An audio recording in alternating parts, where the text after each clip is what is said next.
You wake, and for a moment you don't know why. The room is dark, familiar in the way only your own bedroom is familiar. Every shape in it, something you could find blind: the dresser, the chair with your robe over the back of it, the thin line of streetlight along the edge of the curtain.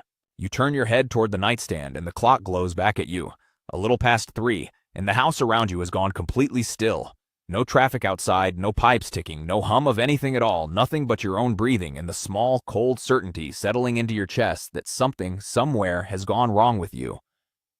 Maybe it's your hormones, someone told you once, at a dinner table or in a magazine you can't quite remember now. Maybe it's your liver, or your blood sugar, or the worry you carry around all day finally catching up with you at night when there's nothing left in the room to distract it.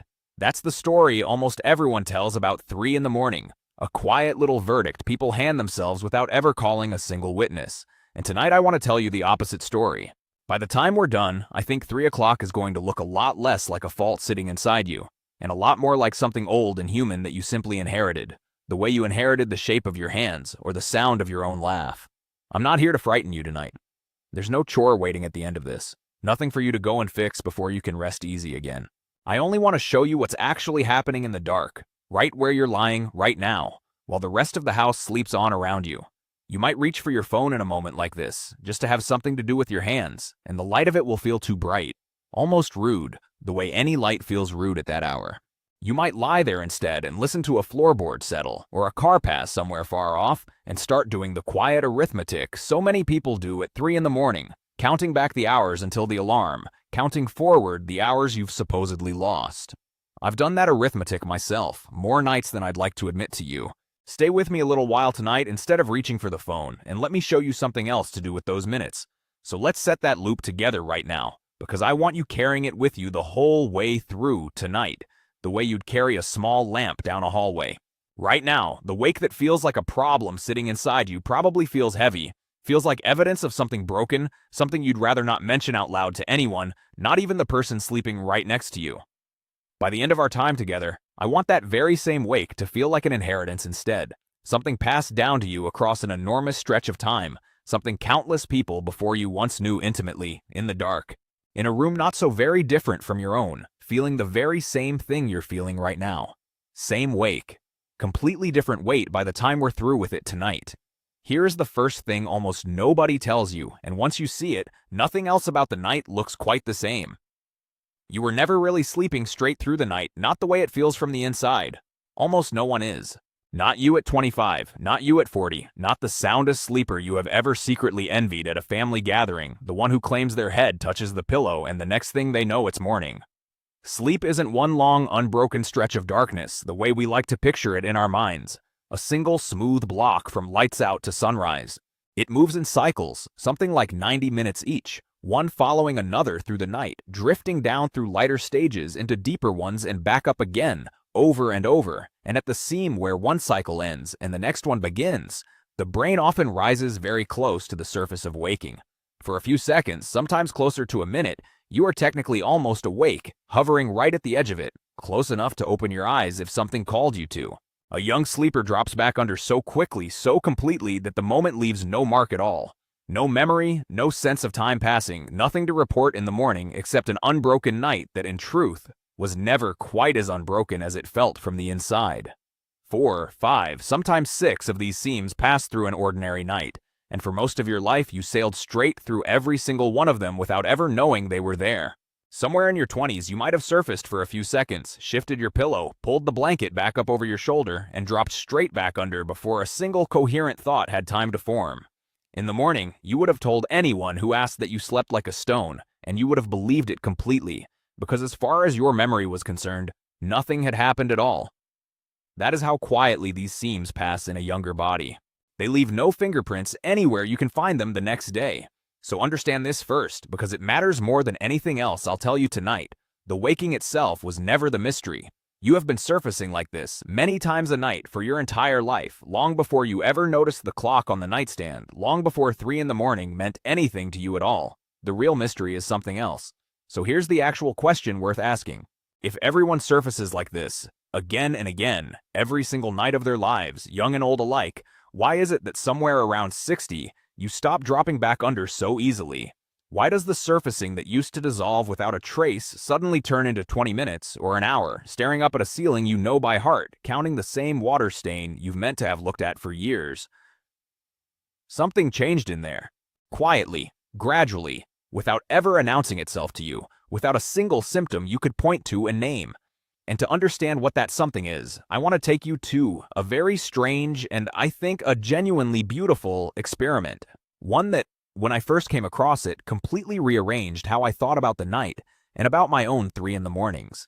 In the early 1990s, a researcher named Thomas Wehr ran a study that, on paper, sounds almost absurdly simple.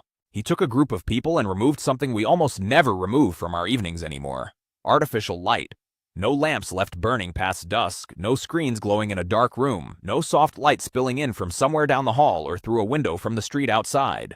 Just long, true darkness, stretching out for something like 14 hours a night, night after night, week after week, the way darkness might once have stretched out for a human being long before anyone learned how to hold it back with a switch on the wall.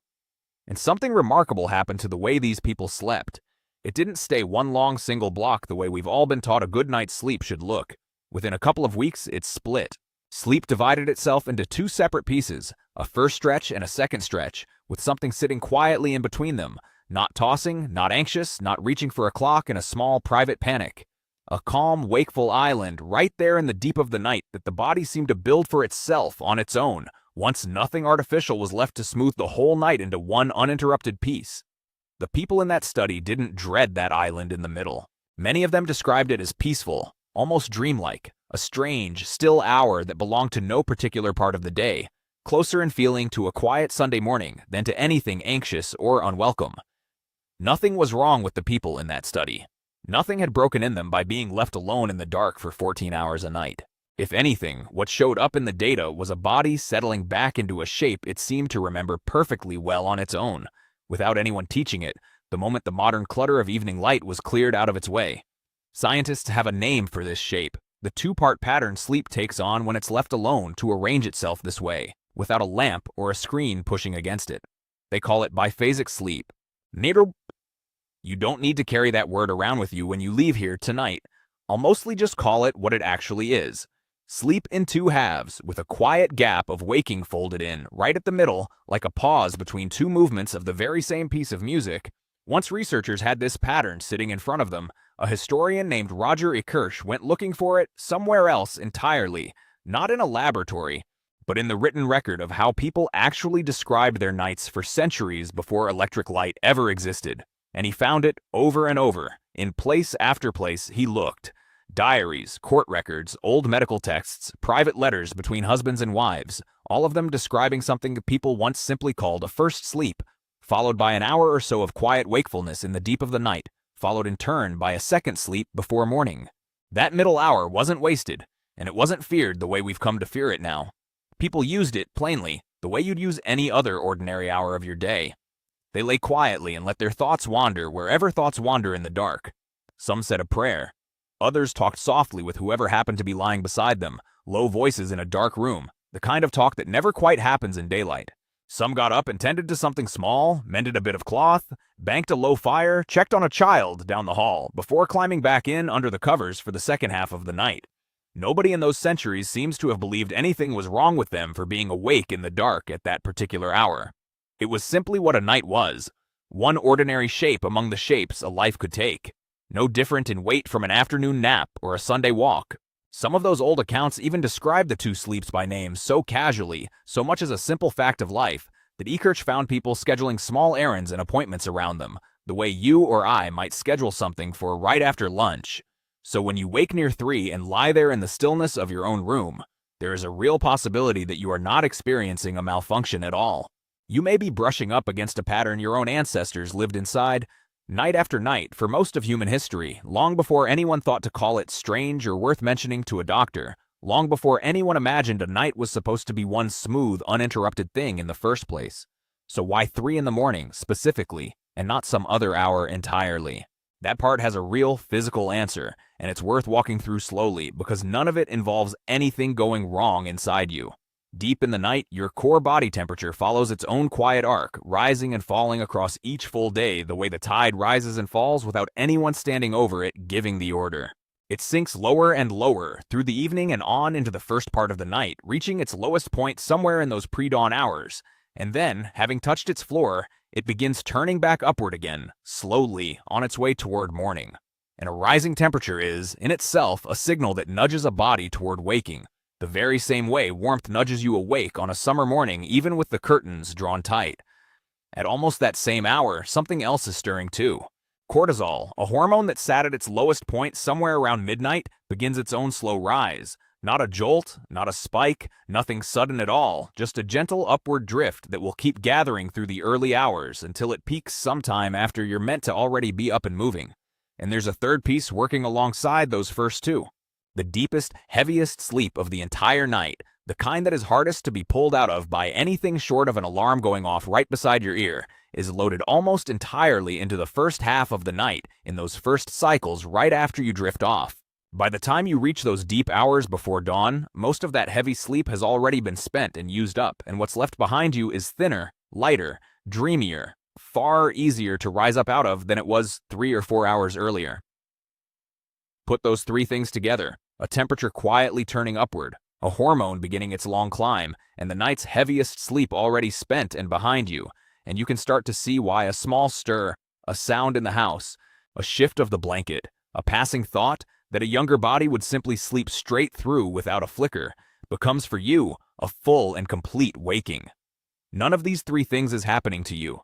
They are simply happening, the way weather happens, on a schedule your body has been quietly keeping since long before you were born, running along underneath the night on its own.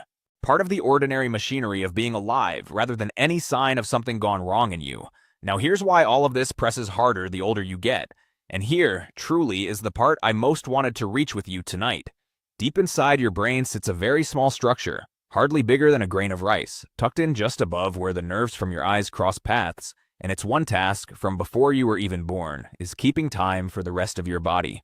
Scientists call it the suprachiasmatic nucleus, which is a large and clumsy mouthful of a name for something you can just as easily picture as your body's oldest clock, ticking away quietly in there since before you had any memory to speak of, since before you ever needed a clock on the nightstand at all. And like anything that has been running a very long time without ever stopping to rest, that clock loses a little strength as the years pass over it. Its signal grows quieter, a little less certain of itself than it once was. Deep sleep, which was already thinning out across the back half of the night, thins even further with age, leaving less of that heavy, anchoring sleep to hold you under. The whole rhythm tends to shift earlier across a lifetime too, so you likely feel sleepy earlier in the evening than you once did at 30, nodding off in the chair before the news is even over, and you likely rise earlier in the morning as well. Whether you want to or not, whether the sky outside is even fully light yet, the steady nighttime signal that once held a long, unbroken block of sleep together simply doesn't broadcast quite as loudly as it used to in a younger body. None of that means the clock inside you is broken. It only means it's grown older, and a little softer spoken than it was in your 30s or your 40s. The way a voice you've loved your whole life grows a little quieter with age without ever losing what makes it that particular voice. And so that ancient pattern we just walked through together, the two sleeps with a quiet stretch of waking folded in between them, may show through far more plainly now than it ever did back when you were young enough to sleep straight through it without a single thought crossing your mind. Think of it this way, if it helps you tonight. The pattern was there the whole time, underneath everything, the way the grain is always there underneath the varnish on a piece of old furniture. Youth simply polished it over so thoroughly that most of us went 60 years without ever noticing the shape running underneath. If any of this is making the middle of the night feel a little less lonely already, a quick like helps this find someone else out there who might be lying awake at this very hour, in some other house, needing to hear it too. Now let me tell you why I think all of this actually matters, and what I hope you carry out of this room with you tonight, long after you've stopped watching. Because here, quietly, is why I chose to bring you this story tonight instead of some other one. The calmest thing in the entire world at 3 in the morning turns out to be nothing more than knowing what this actually is. Not a rule to follow before you go back to sleep. Not a task waiting for you somewhere in the dark, not a checklist, not a chore, just understanding, sitting there beside you in the room instead of fear, taking up the space fear used to take up. Because the small alarm bell that whispers something is wrong with me is very often the very thing that turns a natural, ancient pause into a long and genuinely sleepless night, the fear itself doing more of the keeping awake than the waking ever did on its own. Take that alarm away, set it down somewhere outside the room where it can't reach you, and what's left for a great many people is simply an old, familiar quiet. A small island in the dark that your body has always known how to build, long, long before there was ever a reason to be afraid of it, long before anyone had a name for what was happening. So let's gather the whole picture together now, because it really is worth holding all at once before we close tonight. Every single night, you surface again and again at the seams between one sleep cycle and the next, the same way very nearly every human being who has ever lived always has, all the way back through the long history of our species. In the deep hours before dawn, the heaviest sleep of the night has already been spent and left behind you. Your temperature has quietly turned and begun its slow climb back upward, and cortisol has started its own unhurried rise toward morning, right on schedule, exactly as it has every night of your life. Underneath all of it sits a small clock in your brain that has simply grown a little older, a little quieter than it used to be, letting the ancient two-part shape of sleep show through far more plainly than it once did when you were young, and that same clock still rang loud enough to carry you straight through until morning.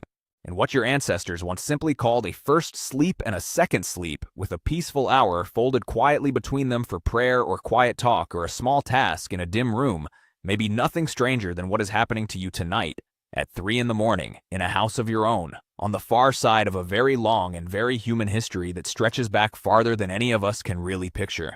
Now, before I let you go, I want to say something plainly, the way I always try to with you. I am not your doctor, and nothing I've told you tonight is meant to replace one. An ordinary waking near 3, one that settles again on its own in 20 minutes or half an hour and lets you drift back under without too much of a fight is one thing, and it's the thing we've spent our whole evening together on. But real, lasting sleep trouble, the kind that leaves you exhausted day after day, that steals hours rather than minutes, that never quite lets you back under no matter how still you lie or how many times you count backward from 100, deserves a real conversation with a doctor who can actually see you, examine you, and know your own particular story, not a stranger speaking to you through a screen in the dark. What I've tried to hand you tonight isn't a plan, and it isn't a set of instructions for anything you ought to go and change about the way you sleep.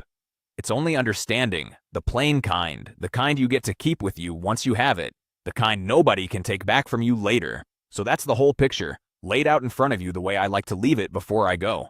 Somewhere out there tonight, someone else is lying awake at exactly this hour, in a different house, under a different sky, in a different country entirely, carrying the very same old inheritance you are carrying right now, whether either of you ever knows it. Tell me down in the comments where in the world you're watching from tonight, and whether any piece of this caught you by surprise the way it caught me the first time I read about that quiet, dark experiment and couldn't quite stop thinking about it for days afterward. If sitting with me like this, looking a little closer at your own body and the strange, patient old machinery working away inside it is something you'd like to keep doing together, subscribe and stay close by, and I'll be here waiting for you the next time. The next time you open your eyes in the dark and the clock reads a little past 3, you'll know you're not alone in that room at all. You'll know you're keeping very old, very human company.